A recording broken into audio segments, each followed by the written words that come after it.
wanna be the greatest. Everybody on the fake shit. I look around and feel like everybody is the fakest. I make this every day and I'm impatient, hoping one day I blow up from the basement. What is going on, everybody? Welcome to Tuesday night, the NXT Rewind.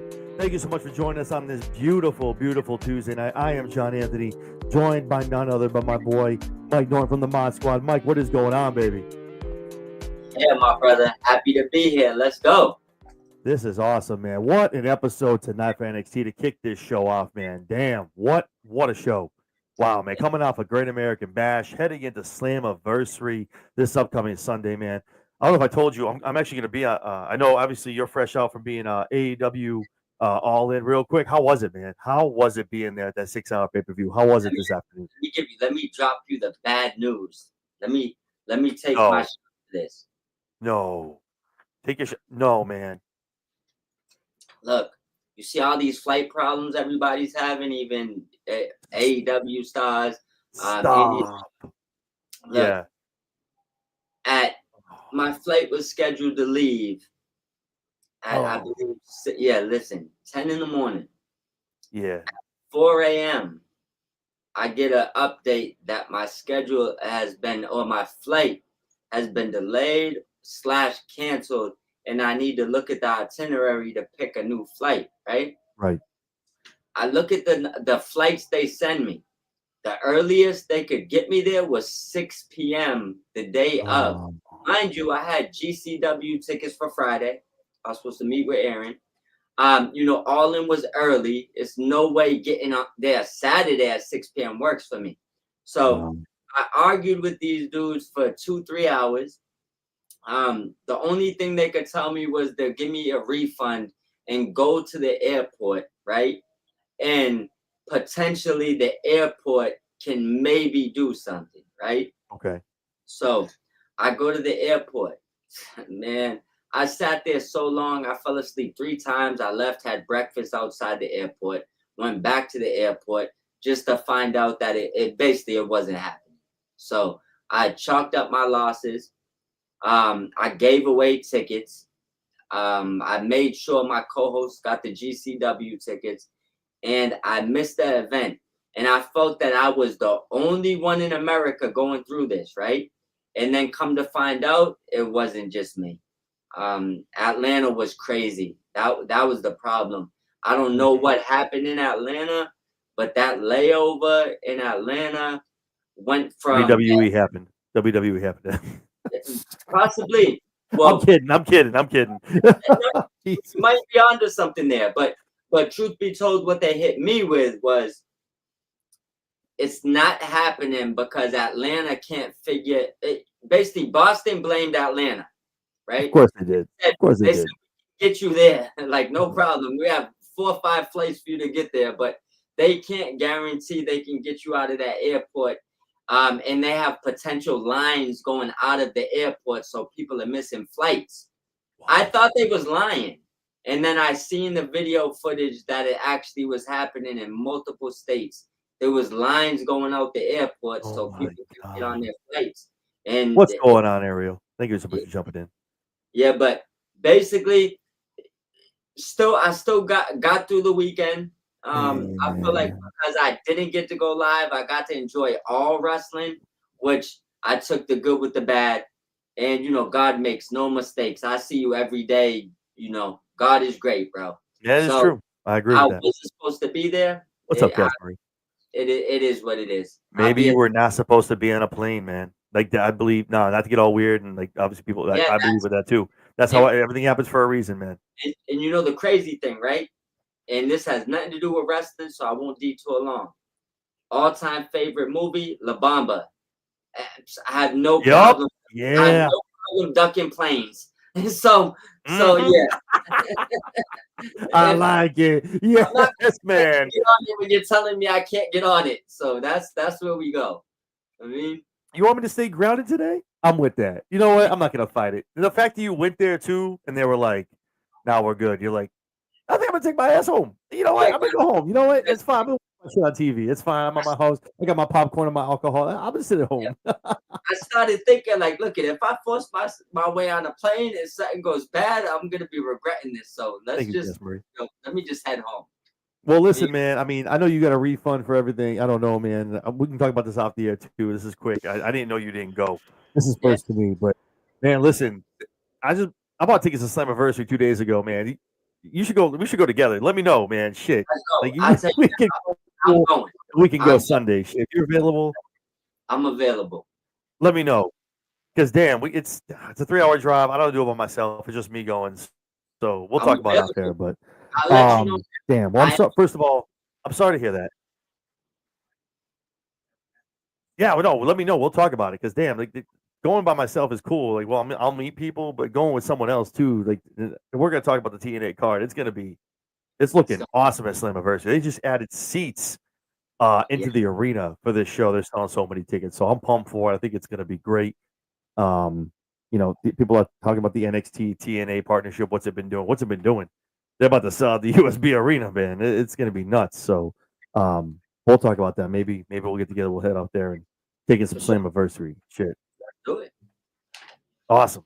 So, with that being said, thank you everybody. Alexa, what's going on? Happy belated birthday! Thanks for jumping in. I appreciate you. Thank you so much. Awesome. Welcome everybody who's watching right now. Welcome to the first NXT Rewind show. Me and Mike Norton are getting in here. We're gonna do this every week on Tuesdays. NXT is a blowing up brand. It has a lot of things going on with TNA right now, and the card's stacked. The roster's great. They got a lot of people that are added in. A lot of stuff to talk about. So, with that being said, coming off of a Great American Bash that obviously Dusty Rhodes was the brainchild behind so far back in the day. An awesome pay-per-view that we saw this past Saturday, which was like what I call the bookend. Saturday main event was obviously you were home, you saw a lot of it. So I think it was Great American Bash and you had Evolution. If that's the bread, All In AEW was the meat of that sandwich. I think it was a great weekend for wrestling. If you're a wrestling fan, if you watch all the products and all the brands, I think it was awesome stuff. All three shows, All In, killed it. And so did obviously the ladies on Evolution as well. That was an awesome show. Boy, They man set the bar, man. They kept it going on last night on Raw too. That was awesome to see. Um, that's but Great American Bash was great as well. Some great matches, a lot of title retentions. But let's just jump into it tonight. Obviously, total influence. I'm sorry, fatal influence comes down to the ring. Comes down. JC Jane's like, listen, I'm going to make history. I couldn't be beaten. I'm here. I'm the champion. I'm going into Slammiversary to take on Slamovich. I'm going to be the woman of both brands.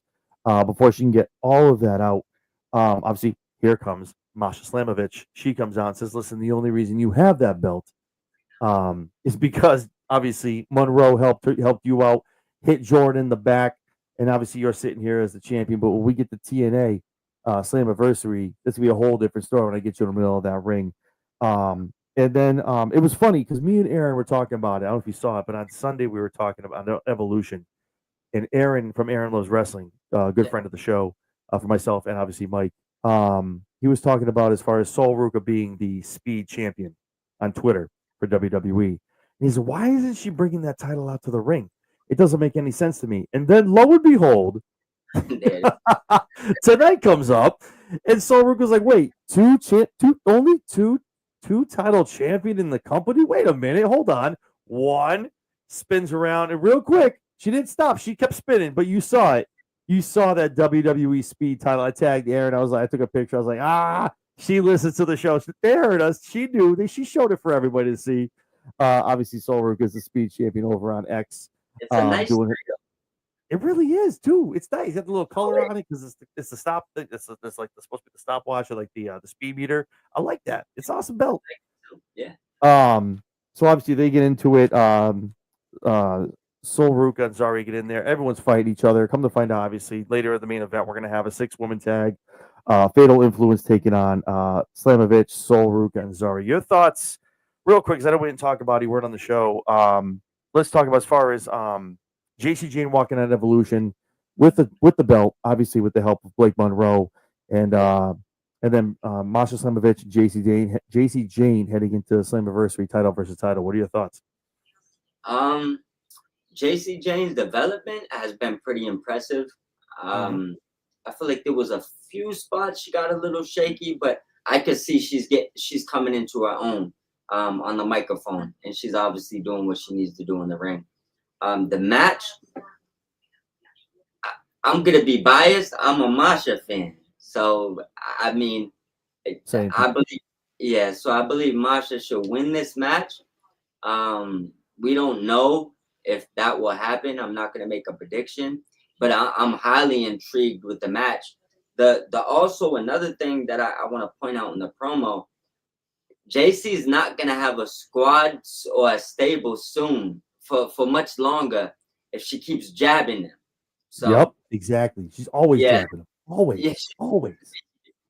And we watch wrestling long enough to see how this goes. So I'm looking to see who's the star under her armpit. That's gonna, you know how that goes. But I am highly intrigued with the match. I do love the fact that Soul came out and showed 2 belts. She's a star. I mean, she could push it to the moon. So I do like how they added her to this. Obviously, a fight broke out, but I'll skip past that. I'm intrigued with the match. I'm cheering for Masha though. No, same. I'm a Masha fan. I mean, I don't know how I'm gonna walk out of there, man. If it's a JC Jane win, I'm gonna be like, oh man, this is how I gotta walk out. Obviously, it's not the main event, so I got myself some trick Joe Hendry and some Mike Santana actually going on to walk out of that place with. But I'm like, man, man, I hope I'm going to see some nice matches, but we'll see what happens. But Masha, I think I agree. If there's a partnership and Trick is walking around with your World Heavyweight Championship, which Trick is doing a great job with, Trick NA, I love it. But I think on the flip side of that, you need to put your belt on Masha because she can get it done and she can go as a double champ, which you saw tonight. Yes, 100%. Absolutely.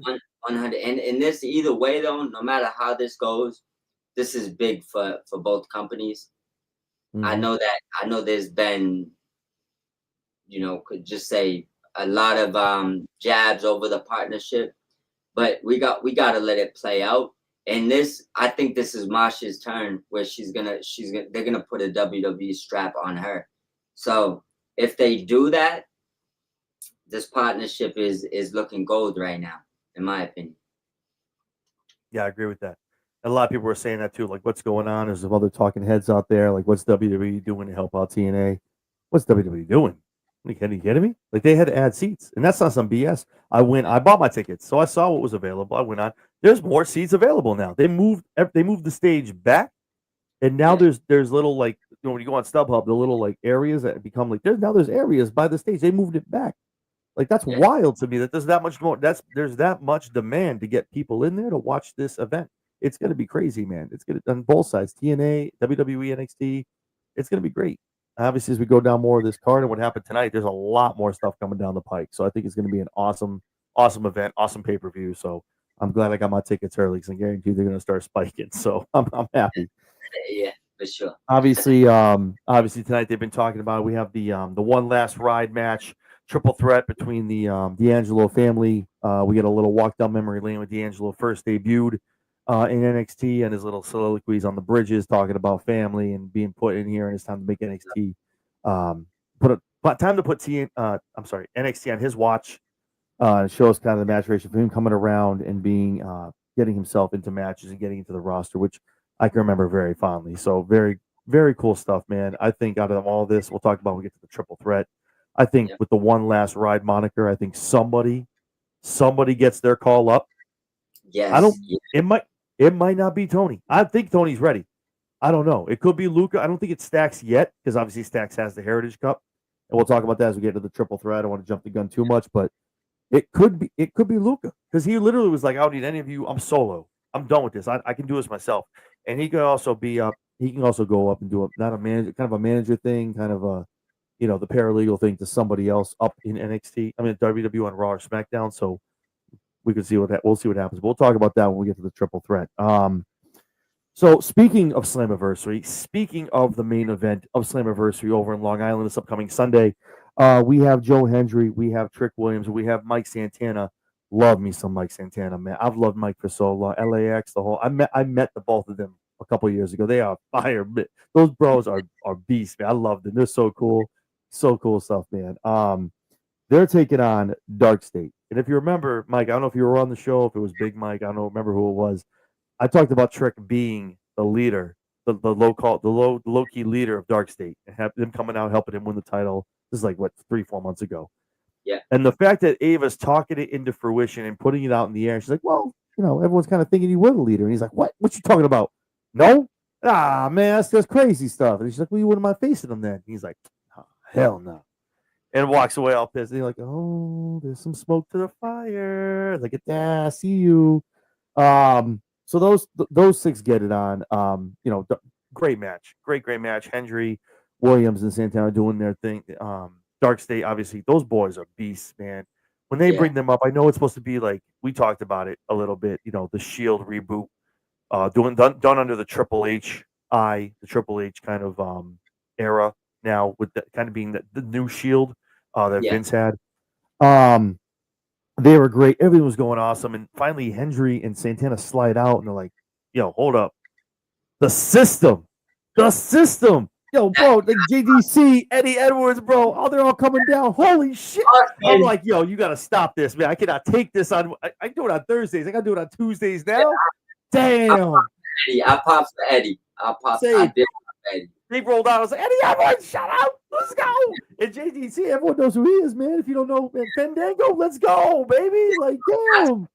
I didn't want to skip forward earlier, and sorry to cut you off, but that's what I've been waiting for. That's what I want to see from this partnership. Yes. Them coming in here. Empty the tank. Empty. I don't want to see you, certain people, avoid it. I want you, if it's a partnership, empty the tank. I should have seen Eddie Edwards months ago. I'm happy I see him now, though. Yeah, they came out, and I was like, Isaiah beat me to the punch when he put in the comments, man. It's got to be System, Dark State. Man, they're going to be in Long Island, baby. Again, another match. Oh, my God. Let's go. To see the Dark State entrance in person, my seat right now, I got second row, and like against the ramp. But I think I got ILC, which means I'm not next to the ramp, which sucks. This is the third time I've gotten that kind of not next to the ramp. I'm like, God, I'll be on TV every time. Damn it. I'm gonna bring a lot of money with me and be like, tell the guy next to the ramp, yo, I got 100 that says you let me sit here for the night. Shit, let's go. Come on, baby, give me the seat. But it was awesome, man. This is exactly I'm with you 120%, man. Like the fact this is what I wanted. Bring them here. Bring the fight. I mean, Dark State obviously was. You kind of saw it coming. They were on there last Thursday when I talked about it on Talking TNA. They brought it over there when they attacked Cardona. And I got mad because I was like, I thought for sure this meant Cardona was going to make an appearance, and I was like, not yet. Apparently, not yet. It's coming. There's only so long you can wait. Man, I know Matt's like, oh, they haven't called me. Shut up, man. Come on, you got a plan. You haven't made a deal, but you've been called. I would have hoped. And that's the funny thing with Matt Cardona, and you know this, and everyone watching knows this. My man doesn't need the deal. He's making so much money. My man's beating up Shotzi in death matches, bro. Like they are going viral on social media. He just made Shotzi in the Indies in a matter. Not saying she didn't have a name. 2 matches. Yeah, you Did get you it. Have you seen the shot where he keeps he keeps giving her the low blow? Yeah, and it doesn't work. And he's like, oh, wait. And then she's like, ah.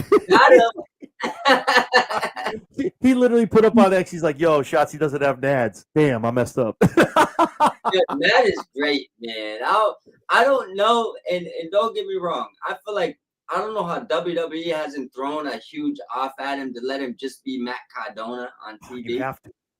Because he can't go back to Zack Ryder. We not playing those games. No, Zack's dead, baby. Radio silence. Yes. But I also don't understand, and I don't want to get too far, how other companies haven't thrown a big off at him. It's like the guy's clearly a star. It's like I give him a contract that offers him a title, and I'm sure he'd sign on to a contract. He needs to go somewhere. But that actually what you just said makes my point as far as there's a plan in place, just not yet. And I don't think it has to go. He's going home like to hang out with Chelsea, which obviously would help to be on the road with Chelsea. That would make a lot of sense. But I think when it comes to something like AEW, when they're like, hey, and Tony's like, hey, and he's like, nah, listen, I'll do a one-off. You want to throw me some cash? Cool. Sell my shirt. Because he knows Paul and Nick got that contract waiting. That contract sitting there, it's simmering, and he's waiting. So he's just getting the money again from AEW, GCW. At the end of the day, he's the indie god, man. He's a mercenary because he knows he can go everywhere. He's the hardest working merch seller in the land. He's out there at a table by himself. He'll go buy my shirt, buy this shit, $20, take it. Give me $20, take this. Like when he gets, because he knows if he does sign that WWE deal, you think Karrion Kross sold out a shirt quick? Let me tell you what that Matt Cardona shirt is going to do in volumes when that thing hits WWE shop. Stupid. You're going to crash the site, bro. It's going to crash. A lot of independent fans that they're like stubborn indie fans that's probably not watching the WWE.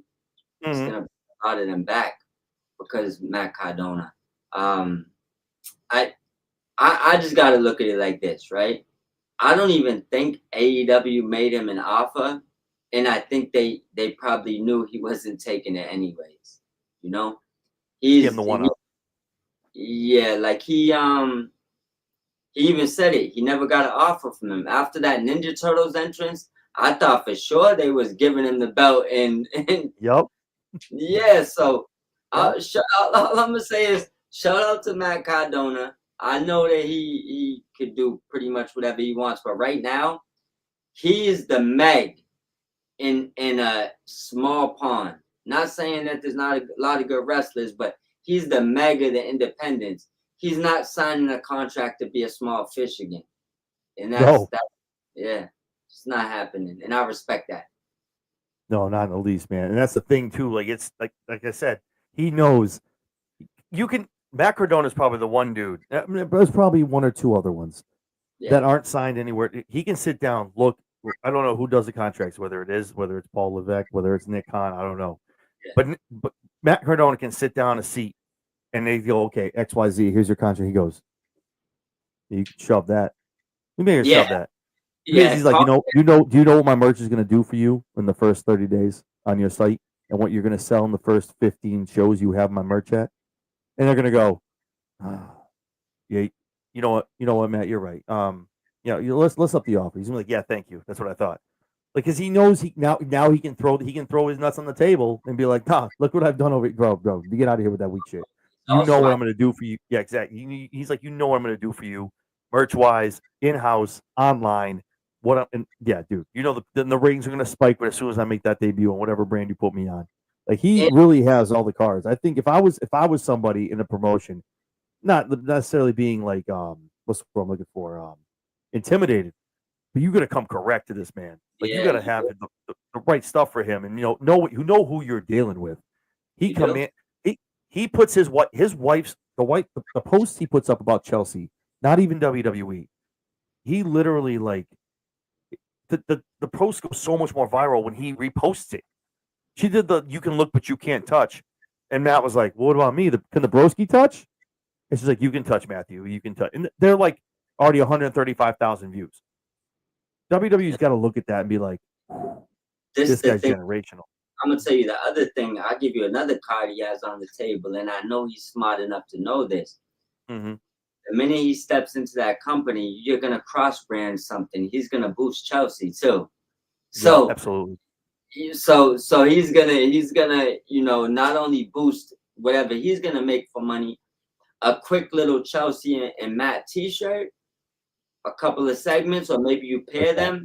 They're both boosting. So you gotta get him right now. That's the only way it's gonna work. No, I agree, and that's what I think they're waiting for. Like the Chelsea Nikki stuff, we'll see what happens. But I mean, I don't want it to be the stereotypical Royal Rumble thing, but I'm telling you, man, that. Oh, radio. And then it's the Matt Cardona. Yo, the root, whatever. Where are they this year? They're in Saudi, right? Saudi for the Rumble. Yeah. Oh man, I really hope they don't do that. I don't really hope. Okay, you know what? I take it back. I don't want the Rumble next year because they're in Saudi for the Rumble. Nothing against Saudi. Supposedly. Nothing against. No. It's booked. 2026 is in Saudi for the Rumble. It's February 1st. It's the first Rumble. It's I not in just January. the way they've been changing stuff. I'm just hoping that we get a change That is true. somewhere. That's all. I'd That's love all. it to. Trust me. But if it's Yeah. if it's in Saudi, nothing against the Saudi fans, man. But listen, and Not against them. America, we deserve Matt Cardona in the States. Damn it! Like, stop it! Don't put him there. Pop him in the States. Damn it! All I know is that I ain't gonna make it to Saudi, so I'm hoping that we could potentially make it there, and Saudi instantly it cuts the percentages there to 0, and that's even with Steinem. You got a 23 to 30% chance of not going to Saudi. Oh my god. Oh my god. So with that being said, back onto the track of NXT. Kelly Armstrong and Petrovic obviously have a thing backstage with Aaron Grace about talking about the Battle Royal. If I was in it, what would have happened? And Kelly Armstrong is pretty much like, yo, you want that smoke? You can come get it. And we get an Evolve Women's Championship match on NXT between Karen Petrovic and Armstrong. And I'm like, damn, okay. All right, way to pump up the Evolve brand. I like that. I watch Evolve on Tubi. I check it out before I watch AEW. So I mean, they got some cool people down there. I feel like when we cover NXT, we have to cover Evolve because it's going to start. I feel like they're going to start bleeding into one another too. Kali's amazing. So for real though, she's an amazing champion, man. Like, checking it out. For real, man. And I'm like, and so the match is going good, and like, I didn't even put two together when they showed Jordan Grace getting out of the car beforehand. I'm like, I was like, it's all good. Like, we're gonna have it. Nah, man. Jordan Grace, like, screw both of you. Get the hell out of my ring. Knocks the hell out of everybody. Grabs the mic. Demands Blake Monroe to get her ass down to that ring. And then we get some awesome vignette. Man, I might be in the minority in this. I like what she's doing. I like the vignettes. These little newspaper clips. It gives me this Dick Tracy 1982. I love it. Like Monroe despises everything about Jordan Grace, and it's like a headline. They show her in the bubble bath, blowing around the suds, and I'm like, all right. And come to find out, this is Blake Monroe inviting Jordan Grace to her first singles match on NXT. Who we're going to talk about a little bit, who it's against. I invite her to come see that live down in Houston. They are building a show up down in Houston, baby. H-Town is in line for an amazing show. Next Tuesday. Woo, man. Man, if I didn't have kids, man, I'd be all over this damn country. I'm telling you. Man, they are stacking it. So that was awesome. Obviously, the Evolve Championship wins at DQ. It goes away. But Armstrong looked amazing. Obviously, so did Petrovic. To get her on, some airtime was awesome. But yeah, so Jordan Grace she gives Stone some a little spine buster for his troubles. Then my man's selling it, twitching like yo, Robert Stone needs to stop, bro. My man's in the ring just like having this. I'm like, stop it, man. It was just a spine buster. It was anything serious. Calm down. He just collected checks to take his spine busters at this point. He does though. I give it to him because whenever he gets in the ring, I was like, yo, he's about to get his ass kicked. What do you mean? No, watch. That's what he does. He's like I'm trying to think who always got their ass kicked by the females when they came down in WWE back in the Attitude Era. I'm not say Vince, but it was somebody. Maybe Shane. I don't know. Whatever they got in the ring, you're like, oh. Yeah, the female's gonna beat his ass. That's Robert Stone. He's literally like, "Yo, beat my ass." Do it. Great act. I like Stone. Yo, he had a great. And first of all, man, look, he's in phenomenal shape. Don't sleep on this man. He put some things up on his ex. My man built like a 26-year-old. Holy damn, man. Yeah, I feel like he's one of those guys that could still wrestle. But once you hit like a certain age bracket, if you're not like already like over established, it's like you're going into coaching or these type of roles, but he plays his role. He plays his role amazing. And they did a great job with him and Santino fighting over to be the DOA over in TNA. Yeah. I was hoping for Stone to win because I thought that might be some cool heel stuff, but Santino pulled it out with the Secret Cobra. So that was cool. It would have been cool. It would have definitely been cool to see that. Yeah, so I like that for Stone. He's a natural heel. You look at him and you're like, yo, I don't like that guy. You don't even know who he is. It doesn't matter. I don't like him. I vaguely remember him from multiple eras, but I like him. Yeah, exactly. So we have that, obviously. So Jordan Grace, obviously, is going to be a wait to see who Blake Monroe is going to be facing next week at H-Town. We'll talk about that in a little bit as we move down the show. Then Tricky Tricky Williams running around the back, man. He runs into the Undertaker's group from LFG. Angry. If you ever watched LFG over on A&E on Sunday nights, man, not even a cheap plug. I watch it here and there. I DVR it sometimes. Not gonna lie to you, but Much. I won't. damn, I can't fake they're that. good. But they're good. Like they're doing it right down there, man. I know they got like another like 4 or 5 seasons they're signed to, but it's like it's think tough enough, but a little more gritty.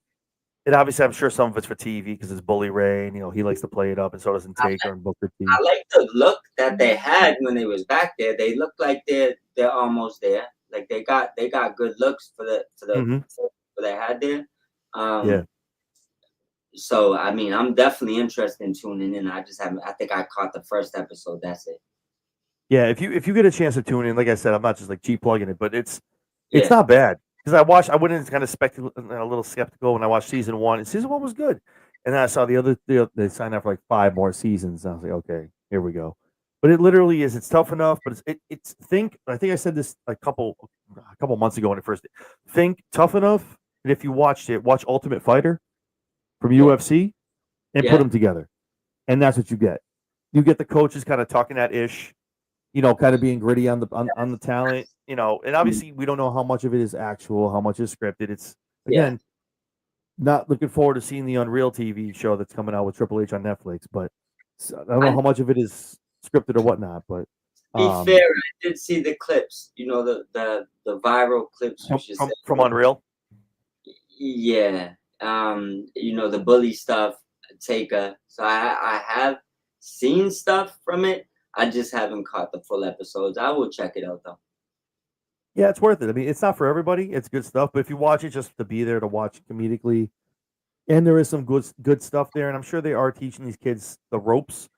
But I think at the end of the day, because a lot of them do come back that don't make it, it's kind of like it's the same class. Add maybe 1 or 2 people from like the ID contracts, but it's the same people. And I think unfortunately, I think they're going to keep these 2 make it. Cool, they move on. Jasper and obviously Armstrong go on.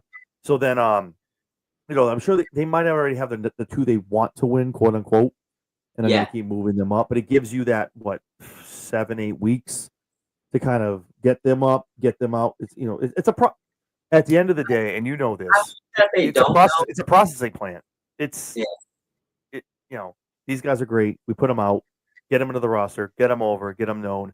Next, put the next 2 out. Here we go. And that's just the maturation of it, man. That's just how the business is going to survive on the WWE side. So, they have a whole farming system. They're like the MLB, so they really are, dude. It's crazy. They know how it goes.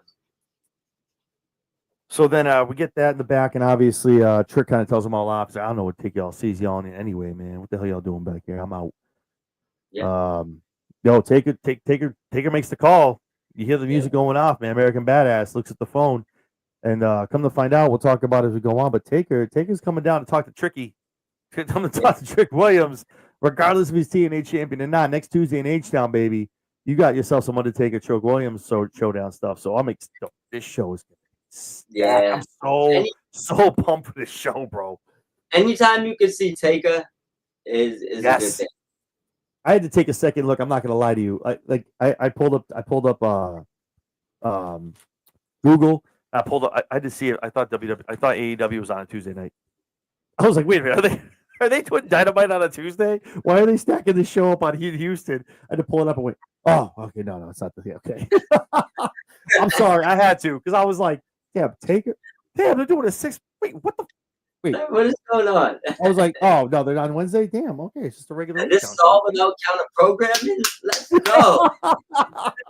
That is definitely good. After this past weekend, man, with this counter program and all this stuff, and we're gonna talk about it in a minute. I'll bring up the next PLE. They're just feeding us. That's what they're doing. It's all right. And you and me, when we talk, we either all in, you, me, and Aaron, man. We'll have a conversation about it. But I saw the next PLE that's coming up, and I was like. And that's another counter program. I was like, oh my God. We'll talk about that in a minute. But let's go. I mean, listen, I don't want to go on a tangent. I don't. But I'm here. But if you're AEW, you gotta like that. You gotta like that, right? Because you're like, oh shit, they're programming us. Oh, okay, let's go. Shit. All right, come on, follow us.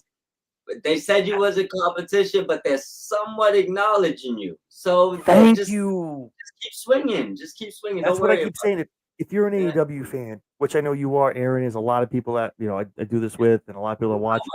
I You say should I'm be a excited. You should be happy. You're like, look at the big companies scared of our ass. They're kind of programming it. You should be happy they're chasing you. That's the chase. I yeah. like it. I You think it's should be good shit. happy they're trying to hit you with the clothesline because that means that they see you coming. It's like that. So just keep swinging. Don't worry about it. Keep swinging. That's what I said a few months ago on the lowdown with Jesse B. I was like, don't move your stuff. If WWE's like, yo, we got to start the main event. Now, F them. Run that shit. Run your show. Run Collision. Run it. And put a damn good card out there and be like, yo, we still beat you. Yeah, you gotta start thinking, because the way I look at it, and not even to just drop things out there, but to say, look at business perspective, right? If you think someone's gonna counter program you, you should have the counter punch after the counter program. So, for example, if you want to announce a show that's gonna be, say, a Saturday, and then you see that you got counted, you're supposed to have the count in the hole. Like, yeah, well, you know what? I actually have a show Friday, Sunday, and Monday too. We actually just took the whole weekend over there. We're doing an all-star weekend. You just gotta have it and holster it. That's it. Like, just I love it. that's it. Business. That 101. Now I think they'll get there, man. They'll get there. I was saying that the other day. Then TK's getting better with it, and he sees what's going on, and I think he knows what he's in the resident. I think the residencies are the first step in what he's like doing. And like, okay, this is how we're gonna run in the same place for 4 days. Okay, cool. Now how can I do this in Atlanta? How can I do this in LA? How can I do it in Houston? He's seeing how it works, like the residency wise of running the shows, and now he's gonna start taking it to other places. Then that's the key. If he can start doing that, we're off to the races. And let's go, baby. I'm here for it. Yes, sir. Thing is this, don't worry. You gotta look at it like this. Number 1 and 2 company in the world from just money aspects, right? And there's a big gap. There's a big drop after 2. There's a big gap, and there's that years and a whole bunch of things that factor into why there's a gap there.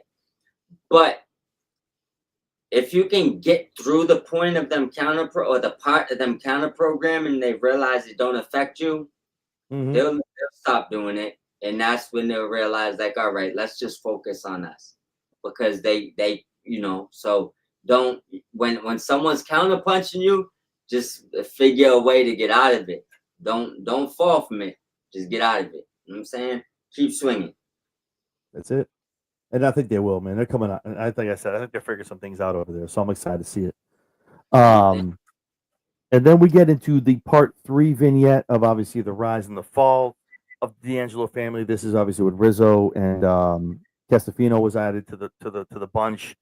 That's when Tony D saw his biggest success. He was Heritage Cup champion. He was United States champion. They were tag team champions. The biggest success came from that. So this all leads into the one last stand triple threat match that Rizzo got together for the 3 of these men. This match for me was probably match of the night. These 3 dudes, Stacks, big fan. I think he's underrated. Can get it going. I know he goes with the crowbar a lot and a lot of other stuff, but he can wrestle. Tony, that's why I think Tony, after seeing this match, is the guy going up. Tony, if you watched him like way back, and especially the past big 3, Tony's always been a bigger dude, obviously jacked, but a bigger dude. And over these past 3 weeks, he's probably dropped about 20 to 25 lbs. My boy is thinned out. He's laid off the lasagna, the pasta, the cannolis, you name it. My boy thin. No, he did. He probably just overeating cannolis. That's what it was. But he's definitely thinned out and gotten bigger. So I'm like, oh man, I think he's the one. But I think, but Luca also, man, Luca's gotten bigger as well. He's definitely hitting the weight. I don't think Stacks going anywhere. I think Stacks is kind of like the guy who's going to head down there for a little bit. Obviously, like I said, he's Heritage Cup champion, so it makes a little sense for that. Isaiah, exactly, man. Great match, man. Great match between the 3. And the Don. I think my biggest thing is if we does make that call up, I really hope this character and this entrance resonates with the Raw or SmackDown audience when he gets up there. We all seen this before. It's awesome in NXT. They come up there and people are like, the crowd goes mild. They're like, yay, Tony D'Angelo. Or they're like, who? And I'm like, oh, bro, come on, man. You know who this guy is. I The match was great, man. Tony put Stacks' ass through the damn wall. Haven't seen this since Braun Breaker. Then threw his ass back out from the wall. That was the best part when you see him come flying back out the hole. So he hits it, and you're like, "Oh shit!" And everyone goes nuts. And then, back out. I put a GIF off of him hitting the wall. I wasn't fast enough to get him coming back out of the wall. So that was cool. He puts Luca down. Tony does with a choke slam, puts his ass through the announce table. Gets Stacks in the ring, hits him with that nasty ass forget about his spine buster, man. Gets him up high like some Arn Anderson shit. And gets the 1, 2, 3, and Tony D'Angelo walks out of the family business triple threat last ride match, man, as the winner. I don't know. They were talking about it on air. They're like, what's next for Tony D? Where does he go from here? Obviously, he's separated himself from the family. I mean, we're going into SummerSlam. I don't know a spot where you kind of bring people up right now to the roster. It's a little weird for me at a different time. But Tony's got to get the call. Maybe Tony goes away for a little bit, hits the weights a little bit more. They jack him up a little bit. I don't know, but he looks amazing, man. Tony looks great, man. Because I've seen him in that beater from a year and a half ago to what he looked like tonight when he took that vest off, and I went, yeah, my man's ready. He's ready to go to war, man. He's ready to get up to the big boys. But awesome match, man. Obviously, Tony gets the win. It was amazing to see all three of them going at it, man. I think all three of them have a great future. Luca, Stacks is going to be great when he gets up there, and obviously Tony. So, your thoughts on the match, man? And out of the three of them, where do you see as far as out of the three, who's getting up to that main roster? Who's getting that push in the near future, whether on Raw or on SmackDown? As for the match, definitely match of the night. For the walls, for the drone through and out the wall and table spot alone, before you even get into anything else. The story was there. This was the match I was most intrigued with going into the night. Huge Tony D fan. Same. I believe he definitely gets the call up. With that being said, I agree with what you said. I don't think Stacks gets a call up, but I could see Tony and Luca both getting call ups. Yeah. It could go, a few different ways. Maybe he reforms another family with Luca actually involved in it again and on the main roster, or maybe they just go separate ways. That's the question I would ask you. Do you if you move Tony up, do you just send him up by himself, or do you put another family around him? See, if it wasn't for the promo 2 weeks ago with Luca kind of knocking them both out when he hit Tony, then he hit Stacks, and he's like, I'm on my own brand. So I don't know. Maybe it's like at first Tony goes up, aligns himself with. I mean, there's a couple people he might find, but things go down. He's like, no, wait. Tony's like, no, I got a guy. And that okay. Let me preface for what I'm about to say to what you asked. I don't want this to be some VKM shit where we're pre-stereotyping him to say certain things like it's a Godfather movie. Listen, I'm Italian, man. I don't want him to see him. Forget about it. And I don't need to hit. Don't do that. We get it. We get who he is. D'Angelo tells you all you need to know. I don't need him to be in his fedora. I got a guy. Hey, that I'm like. I think Paul and Nick are better than that. So I really hope that's not the way they do it. But to answer your question, I think maybe it's one of those things. He gets involved in a group. Some things go down, and Tony's like, "Well, hold on. Let me make a call real quick. Let me get on my phone. Let me see what I can do." And that's where you see Luca kind of pop up, and he's like, "Oh, Tony, look what I got." Hands in the briefcase, and there you go, boom. And there's a contract in there for somebody. So, and that's kind of Tony getting goodwill with people because everyone knows if you watch the Godfather, you watch the Casino. A deed deserves a good deed back. So if it's Tony, like, "Hey, I got you that match. What's up? Let's go." You can scratch my back too. So I think that's kind of the way they do that. I feel like it's almost like an Italian version of Karrion Kross. Tony's doing his thing, helps people out, and then he kind of things are going on. They're all happy, and you just see Tony pop up. What's going on? Hey, remember that time? And they're like, "Oh shit, yeah, no, Tony, I got you." And there you go, Tony. You got to feed Tony, so you see what happens. But we'll see what happens, man. But again, what do we know? Go ahead. I was gonna say, I think if they do it right, Tony could be hugely over with the fans. So I just hope get it right with him. Same. And I mean, the entrance is hot. It's cool. It's all red. The music's cool. He like gets it up when he does the flex when the bass drops. It's cool. So I hope they Yeah. keep all that. He doesn't get Def Rebel. I really please don't. That's kind of what I'm leaning into. I hope they don't change up much. I just hope they some weird like violin, fucking weird opera shit. Don't do that. don't do it to me. Don't do it to me, man. No, man, don't massacre my boy, bro. Just Don't do leave him with his music. where the first thing I assume is this is going to be a 6-month move, and then he's going to be somewhere else. Like, don't do that. Like, don't do that. Nah, man. Nah, I think it'd be leave him with the music, man. It's all about family. Let's go, run it. Don't Def Rebel him, man. Jesus. So that match was incredible. Like I said, that was the match of the night. Obviously, we know what the main event was going to be, but that match did it for me. I was invested in that. I've been invested in that story for a long time, ever since all of them came up. When he got Stacks, the underboss, and he got obviously Rizzo and all of them. So it was an awesome match. Where's Rizzo? Where is Rizzo? So she came out last week, and she was the one who put it together. She's been in hiding at the safe house.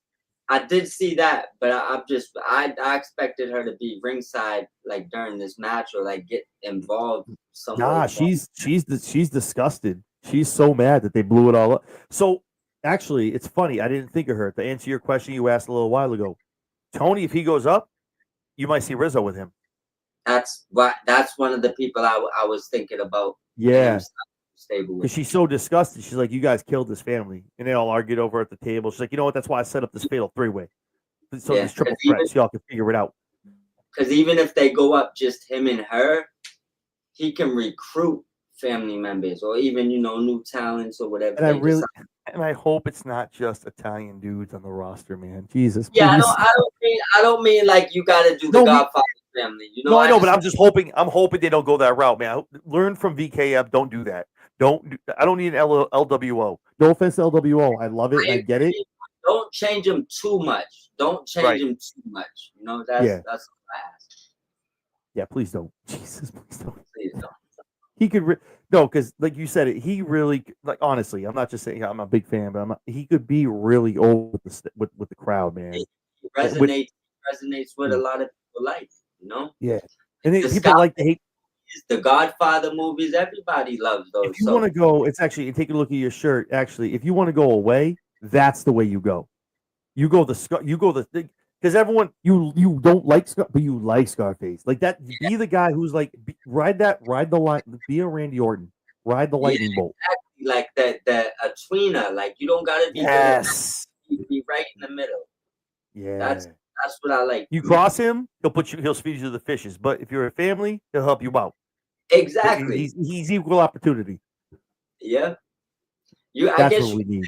Styles P's terms, a gangster and a gentleman. Please. See? Yes. Yeah, my God. Yeah. Let's go. But I hope they do it right, man. And I think anyone coming from NXT right now, obviously from the ladies, obviously Roxanne's done amazing work. I think obviously we all know Paul Levesque is a soft spot for NXT. Anyone coming up, so he's going to take care of them. He wants to make sure they're good. So I think he'll do them right, and I think he'll do good by him and do that gimmick right. So here's hope. I agree. And I agree. And we were talking about Blake Monroe. Obviously, put out her invitation to Jordan Grace about showing up next week. Sorry. Oof. Showing up next week on NXT, her singles debut on Tuesday night. Ren Sinclair, hometown girl over in H-Town, baby, is going to get to do the honors and usher Monroe into the squared circle over on Tuesday nights on NXT. I'm a big fan of Ren Sinclair. I think she's underrated. I know she does a lot of like pomp and circumstance cheerleading stuff. But for NQCC, but like, your thoughts as far as that match and how you think you've seen that going, and is that a good match? Obviously, we both watched Mariah May grow up, see what she did as the glamour in AEW. Your thoughts as far as that being her first match in NXT, obviously being a heel now. What are your thoughts on that match and how you think it'll go over? I don't mind it. I like it's kind of feel like it was thrown together a little bit, but I'm not one of those people that complains about everything needs a storyline. So I don't mind the match. I think that they could put just together in the ring. They'll put on a good match. we know what's gonna happen here.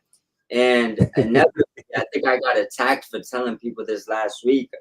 But Blake, she's just a better heel. Like WWE, people probably maybe wanted to see it last longer. Listen, baby. the minute that she picked Jordan the way she picked Tony, right? She was like, "This is what I'm gonna do. I'm just gonna do it a lot faster," right? That's how I look at it. Now we got Hail Blake going on, and I don't expect this to be a long match. I expect this just to be like a step above a squash, something quick to just introduce the fans to how Blake moves in the ring. She'll hit her big moves. I do believe it'll be a decent match. That's why I don't call it a squash. I mean, unless Jordan interferes, but I have a funny feeling this will just be a quick match. Blake goes over, and Jordan probably comes out after. But I'm interested in seeing the match, and I do want to see Ren Sinclair more. And I get the same thing you said about the cheerleading and stuff, but she can go. So she's like a gimmick or a storyline away. No, I love me some Ren, man. I mean, they're definitely taking the parts off of the NQCC here and there, like little by little. They're kind of like, what you need to do. I mean, at the end of the day, they're all gonna be able to be singles individuals doing their own thing. And again, I know last week you talked about her going heel, and I was like, yeah, it needs to happen sooner than later. Like Blake Monroe face is cute. I get it. You got the cute little vignettes and the cartoons, but no, that's the glamour is a badass heel. Like that is not. She smiles in your face and stabs you in the back. That is what she did. And the thing too is she can still do those little cute vignettes and videos as a heel the same way, because it's just like it's how would you say it is? She could act as she's the glamour. So she I know exactly what you're trying to say. She can act that nice and shit, but she's yet still a baddie. Like exactly. That's what makes her ill, So there's no reason to keep her a face when she could be a heel that comes off as a face that is a heel. It's like she hits every corner. Yeah, I saw somebody when they had a picture of her like exactly getting the title on Jordan's back at Evolution, and someone was like, clearly Jordan did not see her run in AEW. What happens when you have her? Or it was like what was it? It was being friends with Blake Monroe in the middle of July, and this time last year is when she turned on Tony, and it was her holding Tony's bloody face after hitting him with the shoe. And then this year it was her hitting. It was like, that's crazy timing. A year ago, she was literally beating the shit out of Tony Storm. It's the thing that's funny that you said earlier. And listen, so the wrestlers don't have like this weird tribalism thing going on that like they don't. Have, and I feel like they don't notice things. They look it right. And I'm not saying that these ladies have creative control, but some of these stories you gotta careful. We don't throw that word around. Whoa, careful. That's what I mean. I don't believe they have creative control. But what I mean is this. You see the people that's writing the stories, right? They're writing synergies in between storylines that ain't even in the same companies. Like Mariah, Blake, and Tony right now, I feel like they're still jabbing each other in certain things that they're doing, right? Yeah. Whether it was the Dick Tracy kind of old school comic vibes Blake Monroe's doing, or was the common San Diego get up that Tony came out with. It's like, look they're living off the same. They're on the same timeline, all right? Yep. Just let them live. Parallel universe. They're still running. Exactly. Just in case they meet somewhere else down the line, the seeds is there. I see them. And she literally said about Mariah and called her Mariah. Yeah. And she's like, she's dead to me. She's buried. This and that. Like she's still talking that shit. So they do. Those ladies, they're tied together forever. They know that. The companies isn't going to change that. If some way, I don't know. I don't think Tony's ever leaving AEW. To be honest with you, I don't think she is because she's so perfect there. But if ever it happens and those two get together one more time in a ring, man, I shut up and take my money. That's gonna feed families. Yeah. Like, dude, after being in different companies for so long, getting back together. Oh Well, my god. maybe that's the match that could start the Forbidden Door discussions. Please, let's go. Oh my god. We should do an episode of Fantasy Book the Forbidden Door, starting with that match, Tony versus Mariah, the last chapter, or Tony versus Blake. Maybe I'll get a couple of us together. You, me, Aaron, a couple. We'll talk about if we had to book a Forbidden Door, AEW with WWE, if Tony Khan and Nick Khan shook hands for one night for 3 hours on pay-per-view. You could charge $300 a pay-per-view. People will buy it. So, this shit ain't on Peacock, baby. We're going to Triller. We're going to pay-per-view. I don't know where you're going.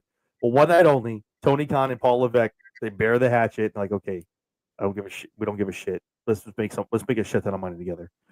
And they're just like generational feeding families. Like, you know what? We're gonna talk about this. We're gonna set their show up. We're gonna do it. Yes, oh my god, we gotta do it.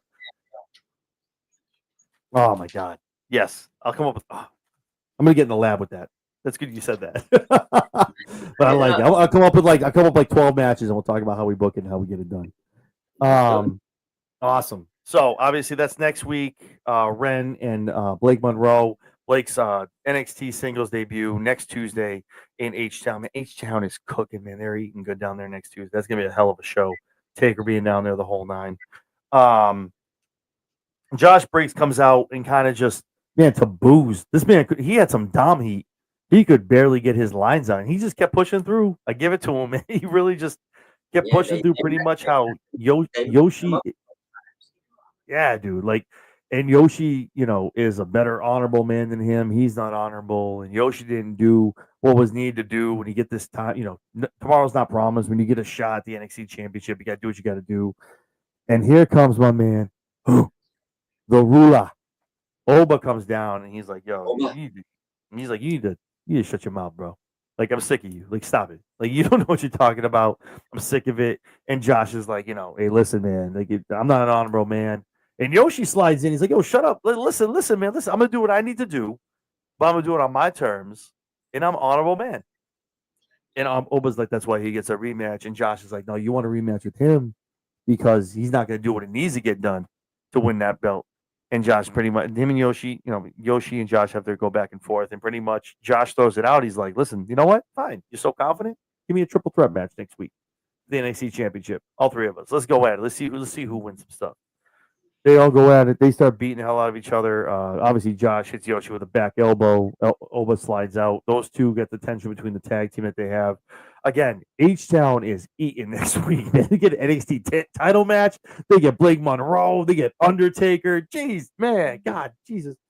But that match is going to be awesome. I think, obviously, I think Oba still walks out with that championship because Oshi and Josh break down. But I like that they're starting to integrate Josh Briggs. I think he's been an overlooked guy for a long time. He's done a lot of great things, kind of building himself up, getting himself into a new gimmick. Is like that. I don't know. It's weird. It's like that biker. I don't want to say Undertaker, but like a biker renegade kind of guy. All he always misses a bandana. I'm gonna call him the American Badass. Like, but he looks good, man. I like what he's doing with the gimmick. Obviously, this tag team is gonna kind of fall its way out. They're probably gonna have their match wherever, maybe Heat Wave, but we're gonna talk about Heat Wave in a little bit. But yeah, I'm excited for the triple threat match. Your thoughts on the segment and those three, Oba, Yoshi, and Josh, going at it next week in H-Town for the NXT Championship? First thing is, Yoshi think he in Ring of Honor. You gotta chill, bro. Yo, yeah, man. That was the first thing that I thought, right?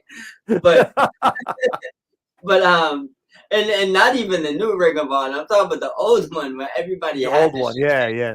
Like you're thinking of the wrong company, my brother. But I did love this segment. I didn't like how I feel like Briggs fumbled a couple of times his words, but I feel like the crowd it was just kind of overdoing a few of those things and just kind of they got to him. They got to him. Yeah, they got to him. But it's good to see he got through it. He does have a good look. It's the same thing. He's like one good feud away. I I remember he did the blood. Was it the blood sport that he did? I know they let him go do like the underground. Yeah, I seen him The do. NXT underground. I seen him do something. I believe it was like an indie match, like recently. They let him do one, maybe like a couple months ago. I'll double check it. I'll send it to you. But that was like one of the most recent matches I actually seen him work. It might have been Bloodsport. I'll double check. But bottom line is Bloodsport. They let him work a lot of Bloodsports. It makes sense. Yeah, Natty's out there for SummerSlam weekend. She's in a Bloodsport match, so that makes sense. Natty deserves her own video. She's a badass. Yo, Natty. There's Italia, and then there's Natty. Like, no, don't mess with Natty, bro. She'll kill you. She's killing it. But yeah, she deserves her own video, so I won't detour too much on her. She's one of the goats or the boats. Boat, baby. Boat. But Briggs, I feel like he needs a good feud. Maybe like he's one of those guys. He's like one good Texas death match away from being over with everybody. So let's go, baby. I will take another death match this week. Let's go, man. Choose. As far as the match coming up, I'm interested in it, but Oba's too much, man. I mean, I don't see anybody on the roster right now that I could say is beating him unless they give somebody a mega push. He looks like a relinquished candidate when he gets called up, or maybe he loses it to a main roster person that then goes down and loses it. Like, I just don't see anybody beating him, not even in a triple threat. But I do want to see the match, and he's a star. So let me ask you this. So I'm going to do my Slammiversary predictions this week. If you're available, I'll come on. We'll talk about it a little bit. But so I think Santana walks out of Long Island with that belt. Trick's had it for a little bit, and like we talked about, to do the transfer to Masha. So Trick comes back. Do you think Trick, whether it be the triple threat match, Nefarious with Dark State, do you think Trick takes that belt off of Oba? They've given Oba this time to build up to get that equity, to be that guy, to take all these people. Does Trick be the guy after losing the belt? Now he comes back. He's like, all right, well, I need some more gold. Now I'm back in NXT. Like, damn, Oba, let's go. It's been a minute. Do you think Trick with Dark State, however he gets it done, do you think he's the one to take it off of Oba? And Oba, they have a little feud back and forth, and then Oba ascends up to the main roster. Well, you answered the only way I see that possible. If Dark State is aligned with him, which, I mean, you called this out, and it kind of looks so long ago. But hey, look, long storytelling. You got catched in the beginning. Long-term booking. Yeah. So with Dark State, yes, he's the guy, because he had a good feud with him already, and with help, he can, hurdle that mountain. By himself, no, I don't think he's the guy. But with that dynamic, he's the only guy. Because I mean, sorry to cut you off. One other thing was, go ahead. I thought Tony before, but we seen that wasn't the guy, and it looks like Tony's going up the ladder versus lateral. So it'd have to be Dark State with Trick. Trick can't do this by himself. I mean, again, I'm just looking at the roster. I mean, if we're looking at size, I mean, Oba is, dude, he is the ruler. He's that boy. That's a big boy. This thing. And there's only one man bigger than him on the roster, and it's Jasper Troy. But is it too early for Jasper? I mean, they already stepped to each other, and I'm like, is it too early to run that back? Like, it's just Jasper. Jasper, I mean, there's one guy who could probably throw Oba around, and you're like, yeah, I believe that. Yeah, he can do it. My boy got it. And that's what I mean. If you strap a rocket to him, yes, you can do it right now. But you gotta be willing to let that rocket keep going. You can't just have it shoot to the NXT title, and then you're gonna have to do the same thing when he gets to the main roster, because you're talking about a super push, right? So if you want to do it, you got to keep it going. And that's the biggest thing. Go ahead. No, I was gonna say, and I'm not against it. No, me either. But that's the biggest thing. We're going to be doing this a while. We're doing this a lot now with this show. But like, the talent is great going up. But like, if you're going to put Oba on the main roster, this man can't go out there and start jobbing to like the Miz or losing a Mello. Like, this boy needs to come in here. I'm not saying win the belt on his first match.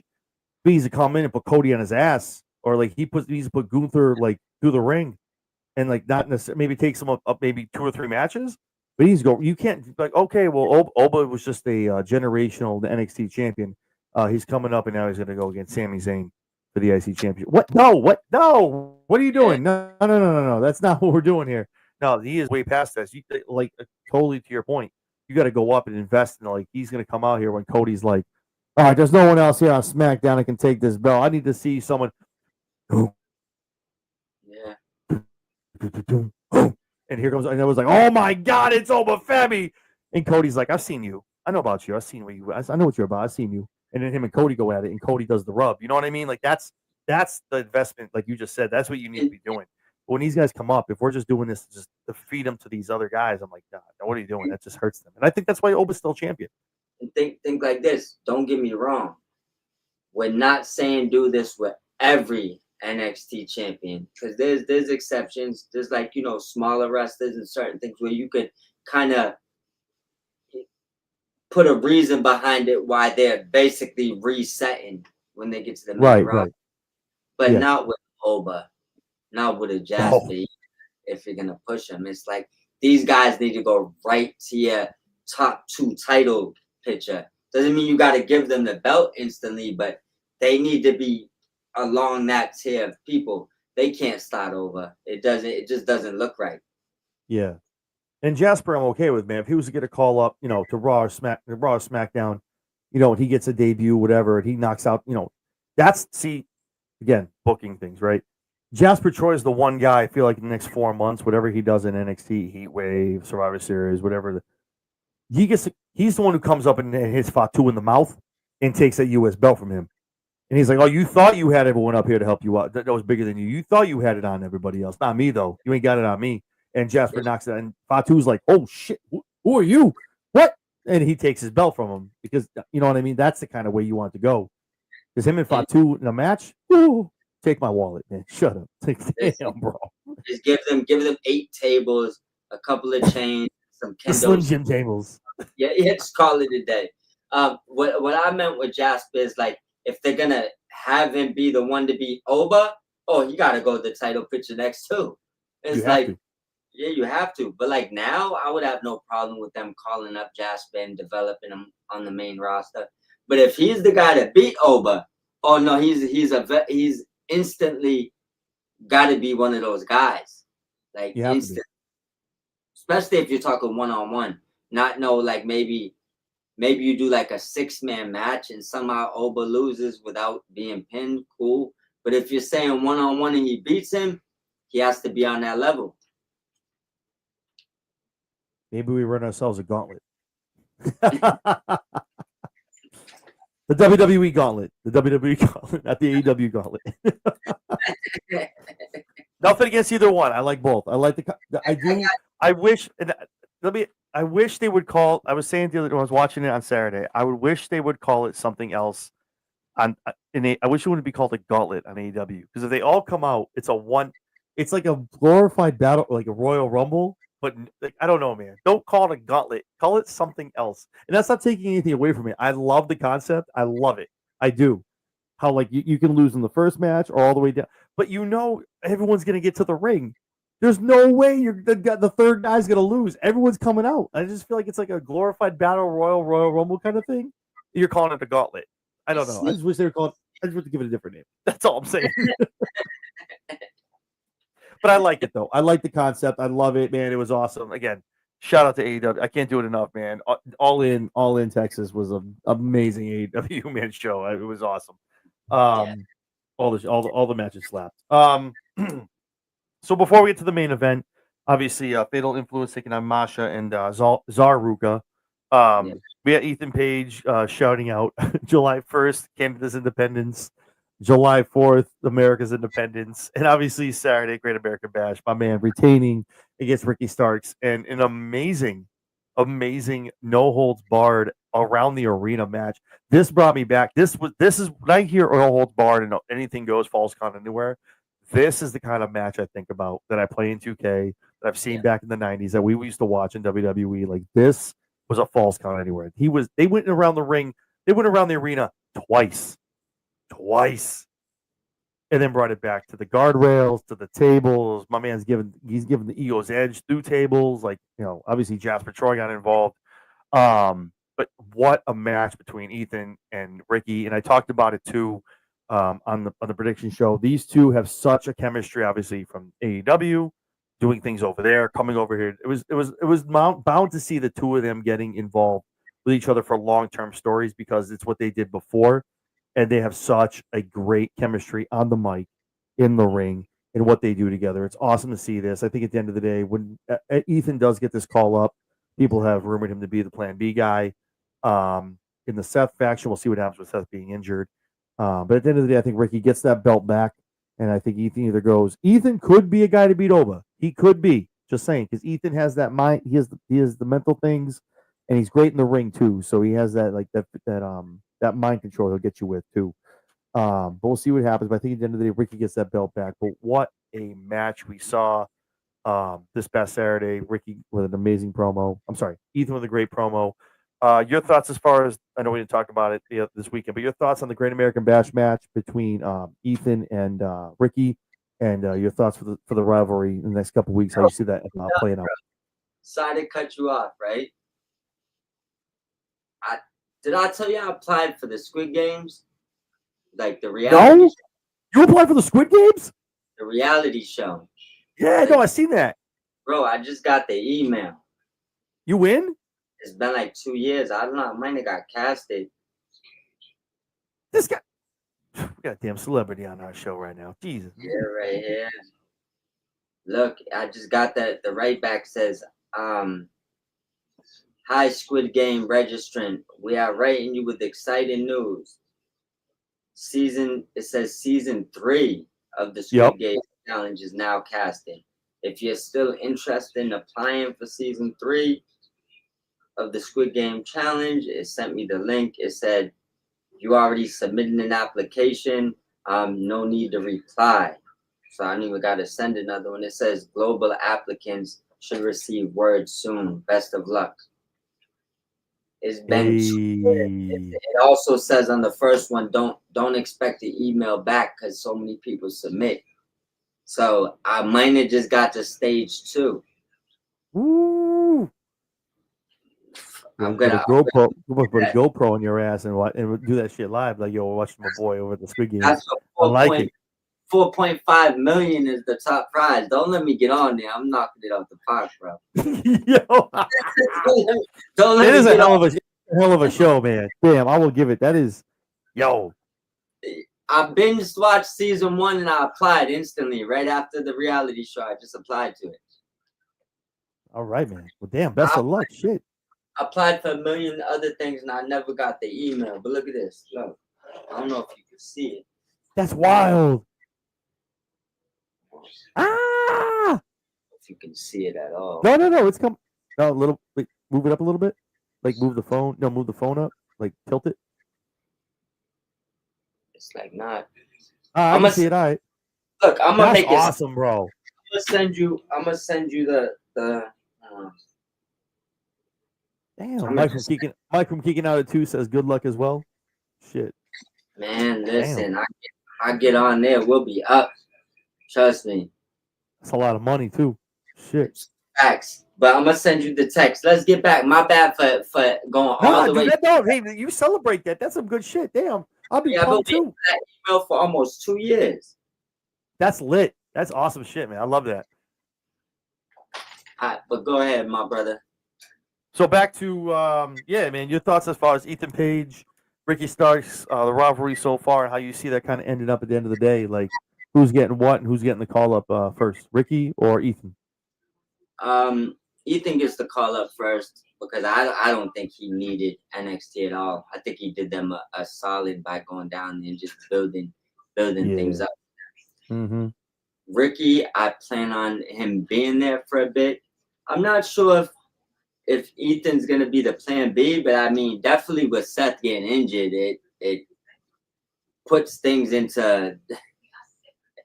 I mean, they're rewriting things right now. You know how that goes. Yeah, it's But hardcore. yeah, but I do believe Ethan gets the call up, and inevitably this feud builds up Ricky because I think Ricky. Not saying he needs development, but I like he said in his last interview, he could sharpen around the edges a little bit before he moves up. So I think that's kind of what they're doing here.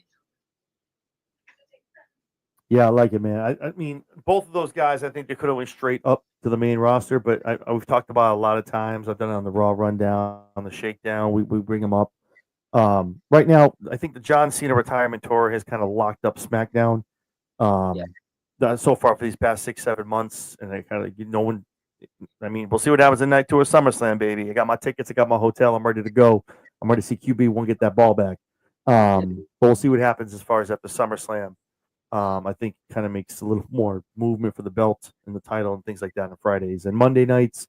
Gunther's Gunther, but we're going to see what happens at SummerSlam. I think after August, September, you might see a little more movement of people getting the belts. I'm not a big proponent of the hot potato kind of thing where everyone gets it every other month, but if you have, I don't need a Gunther run. And I think everyone's just a little beat up and they just get the PTSD from the Roman run, right? Like after 3.5 years, everyone's like, "Yo, just drop the belt, please. Give it to, please. Just, it's okay. 3 months, you were champion for 3 months. There's nothing wrong with giving someone the belt after 90 days. It's okay. You can have that. You want that. You want to keep doing that thing. You know what I mean? The Gunther run, I get it. He got it back. Did the Goldberg thing. I'll give my prediction for SummerSlam as we get a little closer. We got only 16 days. Not that I'm counting, but but yeah, no, I think these guys being down there in developmental, and the same thing with Oba staying down. I think it's good for all of them to kind of just do what they're doing, get that equity, show what they can do, and just build up that third brand on NXT on Tuesday nights on CW.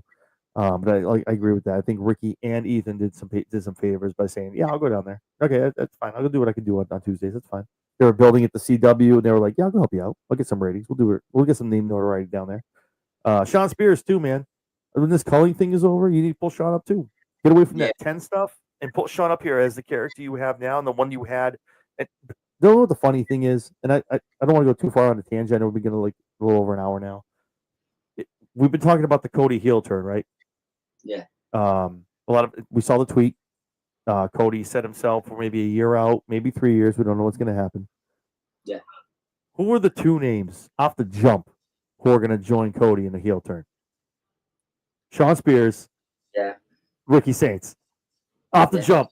Those are his boys. Yeah, they did. Boys they made them. It was leaving AEW. That's what I'm saying. Like, dude, him and Spears did their thing in AEW too. Like, what are we doing? Like, yo, dude, when that heel turn comes, that's when you're gonna see the call-ups come, and everyone's like, "Where did Ricky go? Where did Sean go?" You'll see. Don't worry, you'll see what happens. Coming on that new style, what WWE likes to do is that rebooted Bullet Club shit. Like, yo, bro, what are we doing? But anyway, that's what I think might happen down the road. That's long-term booking.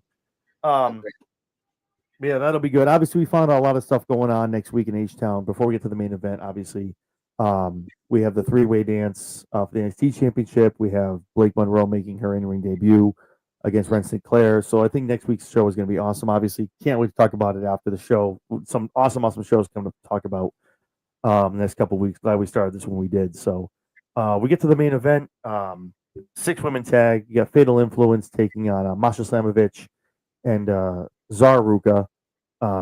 Yeah, I mean, all three of these ladies can go. Obviously, Fatal Influence. You saw JC Jane getting her licks in, getting her reps, looking good in that match. Obviously, we're going against Masha this upcoming Sunday at Slammiversary. Then it really starts breaking down. Izzy Dame and Tatum Paxley come down. They're getting involved. And the culling comes down. Here comes Hank and Tank. Like, all this shit is going down. But at the end of the day, man, Masha gets the 1-2-3 on JC Jane. And again, I talked about it. Everyone knows in wrestling speak what happens when that happens the night before a pay-per-view. I didn't want to see that. I was like, please, no, please kick out. No, don't get the pin. And Masha got the pin. I went, shit. God, I know what's going to happen on Sunday now. Damn it.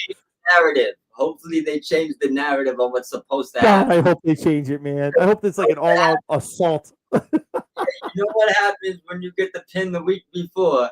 It's That's because it. you're taking the pin a week later.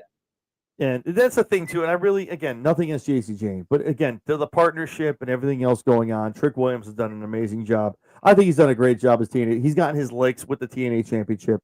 He's going to get ready for the NXT Championship to get the call up to be a champion and carrying quote unquote two brands. It really is fair. And again, someone who wants to see for TNA, Masha, I really hope gets the two belts and like just some nefarious stuff on TNA's end. Not just maybe Jordan comes down. Maybe Jordan get. That's what I want to see. Jordan comes down and helps out TNA, but being a WWE diva. I'm sorry. Oh, can't say that. WWE women's wrestler comes down, helps Masha out with the TNA roots, and then gets Masha the two belts. That's because getting back at JC from Blake getting involved. So I think a lot of stuff's going to happen on Sunday. I am so damn glad I bought my tickets 2 months ago, man. I looked at the prices. They've skyrocketed. They've added spaces. They're selling out. I'm so glad I bought my tickets when I did. But yo, I knew. I was like, yo, this is gonna Slammiversary is gonna be hot. Your thoughts on the triple threat match? Obviously, Fatal Influence, Masha and Zolruka, and looking forward to Slammiversary. What are your thoughts on JC Jane and Masha going title for title at Slammiversary? I enjoyed the match. I'm still waiting for Zarya and Soul to split up. I mean, it's coming. It's got to come. But as far as how it ended, we already touched on it. No. It just gave me like a vision of what's happening, and I just want so desperately to be wrong. Like I was hoping, like somehow, like somebody came, clubbed Masha, and it got reversed, and she got pinned, and I would have felt a lot better. Even watching Masha lose tonight, which would have still sucked. But I'm just gonna hope they beat the narrative and Masha wins tonight and wins next week, and then maybe in the trifecta of things, JC could come back and take her belt back, so it's not like a landslide. But Masha got to win this one. I do get it from the aspect of WWE is the top of the food chain, right? So we do know that TNA is already, say, not the bigger brand, but I just don't want it to get to the point where you feel like we gotta always treat the wrestlers like they're that smaller wrestler, when sometimes they could be in this case, the better wrestler, in my opinion. So that's why, I mean, I need Masha to leave with those titles and then just give it back at a later date. Give JC a rain check and tell her y'all return it at some point. Yeah, I agree. And the thing is, too, obviously, with this partnership, a lot of people were excited about it. The last time TNA partnered with a promotion, it was AEW, and obviously Kenny Omega was the belt collector. A lot of TNA talent were, beaten, they were buried, whatever. And I think when this happened, a lot of people got excited. Oh, it's going to be different. So with Masha not winning, you're looking at that going, history repeating itself a little bit. So hopefully WWE, like you said, beats the narrative and everyone tuning like, oh, well, JC, nope, sight, Masha got it. But I think, like I said, Jordan Grace coming out, getting herself in. I think Jordan Grace plays a part in this because I think it does something for her with the NXT Championship, or maybe let's go crazy. Let's book it real quick before we talk about the pay-per-view. Let's go crazy. It's Masha, Jordan, and JC. 2 out of 3 falls. The first pin is for this belt. The second pin is for that belt. Let's go nuts. Let's do one of those matches. And then Jordan's able to get the NXT belt, and whoever's, you know what I mean? Like, let's do it that way. And then giving the belt back to maybe JC gets the TNA belt. She moves over to TNA with Fatal Influence, her and Masha. But Jordan takes the NXT belt and is able to stay on Tuesdays. Let's get wild. Let's do something like that. That would be cool if we did that. That'd be fire. But I also think they could even make it. They could simplify this, right? Jordan got a lot of respect in TNA. Goes both ways. She, them, and it's not like she stabbed them in the back. They knew what was going on. They worked together till she was where she needed to be, right? Yeah. I feel like Masha should just beat JC, right? And Jordan be the one to beat Masha. because that doesn't hurt Masha, which is the one No. thing I'm looking at here, right? And then eventually Jordan's not going to be in NXT long. Eventually JC could get the belt back from Jordan, you know? And I think that that triangle of wrestlers is going to be where this goes for a little bit. Yeah, because Masha's the one who took it off of Jordan before she went to the WWE. I think that, I said it. and I think there's a reason why they're keeping Jordan away from her at this point for this match. That's why I feel like either that pin, like double pin thing, whoever gets the first pin kind of thing. But I don't think Jordan's done yet with the three of them. Like you just said, that triangle is not going away anytime soon. Yeah, maybe Heat Wave, whatever they're going to do for Survivor Series, whatever that pay-per-view, that PLE is going to be. But I don't think they're done yet in the least. So it's starting to bubble. It's just starting to bubble. Exactly. Speaking of Heat Wave too, it's come to, obviously. I think I don't know if I talked about the other day. I was going to post something. I don't think I did. Heat Wave is now going to be August 24th on a Sunday in Lowell, Mass. So I'll be there. You and me got yeah. We're going to talk about it. We're going to see if you and me can look up and get in there. But it's also going to be counter programming AEW's Forbidden Door. Yeah, I know. I didn't believe it either. I looked it up and I was like, "Shit, you serious? This is what we're doing." So I can tell you that Heat Wave card is going to be fire. No pun intended. Listen. And obviously Tony's going to be like, "Oh, you want to do that again? Oh, let me see what I got for you, Forbidden Door. Let me show what I got over here. Let me show you." How you gotta feel? It's like, look at let's go. Throw them on the same days, and both of y'all give us y'all best. Let's see what's going on here. That's what I'm saying. I've been saying the same thing. Just go. Just send it. Whatever. Hey, look, I got no problem catching up on both wrestling shows in one day as long as it's a Saturday. So I will be sitting in Lowell looking at the results of AEW Forbidden Door. Like I'm like, okay, let's go. Okay, I'm here with it. Tickets go on sale either tomorrow or Thursday. I'm going to Heatwave, baby. I'm gonna be up in there like nothing. Let me know before you order them. Huh? Let me know before you order them. No, we're gonna talk. No. That's what I was gonna say. We're gonna get into it because I was gonna say we need to get up in there because that card is gonna. I think it's gonna be a lot of TNA, NXT stuff, a lot of fallout from what's gonna happen at Slammiversary, and they're gonna stack that shit. Especially probably some people from the main roster. That card is gonna slap. Like you got to get in early before they start that shit. Just like SummerSlam. I got my stuff a couple weeks ago, and now they're starting to announce the matches. If you go and look now, they're like, oh, there's like 3% tickets left. Like, yeah, no, now you got to get in. Like, I booked my hotel a while ago. The prices have been good, skyrocketing. Like, yeah, I'm good. So we'll talk. But yeah, man, this was an awesome NXT. I mean, they did a great job. It's almost like a go home show for Slammiversary if you really want to look at it. They did a lot of stuff to build into that. And they also did a great job of building up H-Town. Obviously, they're on the road. NXT being down in Houston. This car looks awesome and what they're going to do. Undertaker's going to be there. What more do you need? Like you start there, and that's where you start going. Taker's going to be in the house, taking on looking at Trick.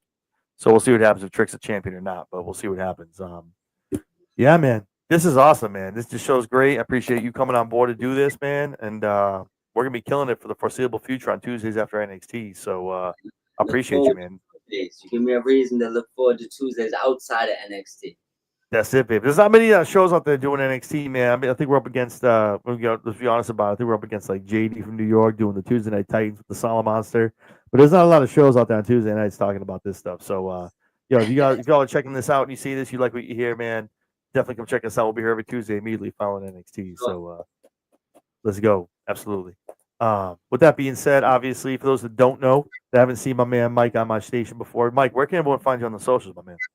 I make it easy for them at Mob Squad 508 on everything, mainly YouTube and X. That's about it. I'm on all platforms, with those only two I'm using, to be honest. So hit me up on those or sit in obscurity for maybe a year before I ever see the DM. If you're not already following my man, follow my fellow asshole Mike North, man. Let's do a thing. Yeah, man. Listen, this is what we do, man. We were live Monday night. We were live this weekend with prediction shows. We go live on Wednesdays, weekend wrestling on bodyslam.net. We do the SmackDown Shakedown on Fridays, talking TNA on Thursdays. Mike has watch-alongs as well over on his stuff with AEW and everything. To catch everything that we do, guys, the one thing you got to do is like, comment, subscribe, do the thing. Subscribe to myself on Chair Shot Sports over on the Mob Skull with Mike Norton. Follow us both. And obviously, if you're watching this, you made it this far, the 120 people that are in here, shoot me a comment. Appreciate you, everyone that's been in here.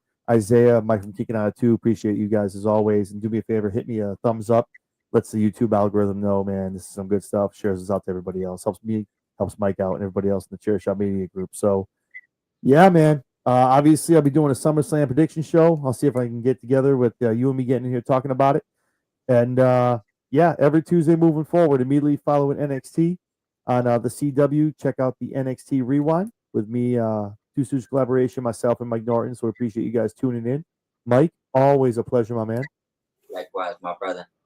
All right, man. We'll talk after. And so everyone, that's Mike Norton. I'm John Anthony. We will talk to you guys soon. We'll talk to all of you with everything else WWE and Slammiversary this Sunday.